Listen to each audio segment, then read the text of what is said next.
Hello everyone, সবাই কেমন আছো? আশা করছি খুব ভালো আছো। আবার একটা ব্লগ নিয়ে চলে এসেছি। আমরা যাচ্ছি কিন্তু তারাপীঠ। হ্যাঁ, সকাল সকাল ঘুম থেকে উঠে সাডেন প্ল্যান, একদম রাত্রিবেলা আর সকালবেলায় বেরিয়ে পড়লাম মায়ের দর্শনে। তো আমরা বেরিয়ে গেছিলাম, প্রায় তখন বাজে হচ্ছে 7টা। আমরা ক্যাব বুক করে নিয়েছিলাম, ক্যাব বুক করে সবাই মিলে একসাথে দেখা করে গাড়ি করে বেরিয়ে গেলাম তারাপীঠের উদ্দেশ্যে। আর আমাদের পথের সাথী ছিল হচ্ছে এরা, তো পিঙ্কি দি, শুভম দা, তার মেয়ে, আমি, রিফ সবাই মিলে বেরিয়ে গেলাম মায়ের দর্শনে। দেখো, মায়ের দর্শন এমন একটা জিনিস যে মা যদি না ডাকে তাহলে যেতে পারবো না। তাই এরকম একটা হুট করে প্ল্যান, কোনো প্ল্যানিং ছাড়াই, মানে রাত্রিবেলা সাডেন প্ল্যান করেই বেরিয়ে পড়লাম। আর ওয়েদারটা তো ভীষণ সুন্দর ছিল, সকাল থেকে ওয়েদারটা মেঘলা ছিল, হালকা হালকা বৃষ্টিও হচ্ছিল।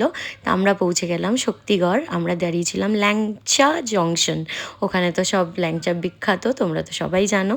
তো ওখানে দাঁড়িয়ে আমি নিয়ে নিয়েছিলাম হচ্ছে পুরি আর সবজি, আর সবাই নিয়ে নিয়েছিল কিন্তু ধোসা। তো আমার না খুব একটা, আমি মানে ধোসাটা পছন্দও করি না, আমার ভালো লাগে না, যাদের যাদের পার্সোনাল ভালো লাগে লাগে।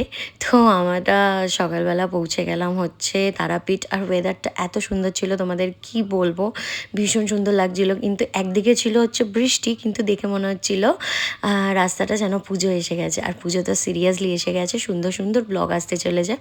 আমার চ্যানেলটাকে কিন্তু ফলো করে দিও। আমরা পৌঁছে গেলাম হোটেলে। এরপর আমরা কোন হোটেলে ছিলাম, কীভাবে পুজো দিলাম, দেখা হচ্ছে সেটা নিয়ে নেক্সট পার্টে। ফলো